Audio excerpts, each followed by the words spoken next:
সকলে আমার কাছে এসেছেন, এই ইলেকশনে নিরলস পরিশ্রম করেছেন, নিঃস্বার্থভাবে কাজ করেছেন।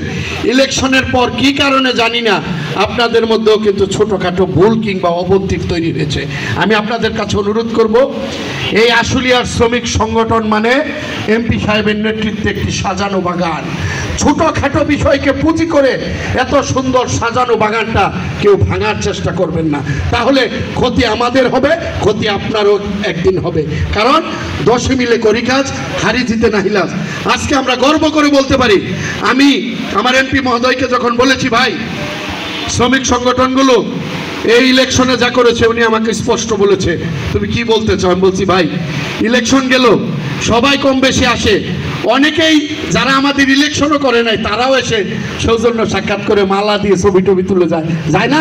সেগুলো দেখলে তারা কষ্ট পায়, তারা আসে না, কিংবা মনে করে আপনি ব্যস্ত আমি ব্যস্ত, তারা একত্রিত হতে পারতেছেন। আমি কি করব? কয় তুমি যা করতে চাও তাই করো, আমার সম্মতি আছে, তুমি তাড়াতাড়ি ব্যবস্থা করো।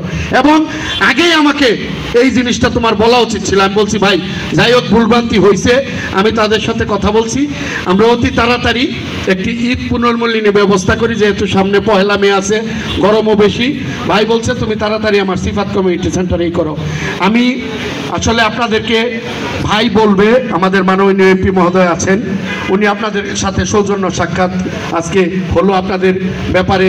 ইতিমধ্যেই আমার পূর্ববর্তী কিছু শ্রমিক নেতা বলে গিয়েছেন, উনি জাতীয় সংসদে ইতিমধ্যেই আমার নির্বাচনী বক্তব্যে আমি যে ইস্তেহার ওনার পক্ষে শ্রমিক সমাবেশে গাইছে স্কুল মাঠে আমি ঘোষণা করেছিলাম, উনি আমার সাথে কথা বলার আগেই সেই ব্যাপারে মহান জাতীয় সংসদে একটি প্রস্তাব উত্থাপন করেছেন। উনি একটি হসপিটাল চেয়েছেন, শ্রমিকদের প্রত্যেকটি বিষয়, যে বিষয়গুলো উনি ইস্তেহার হিসাবে কিংবা শ্রমিকদের প্রয়োজনীয় কবরস্থান এবং হসপিটাল, দুটা বিষয় উনি ওনার মাথায় আছে, অবশ্যই এই দুটার ব্যবস্থা হবে।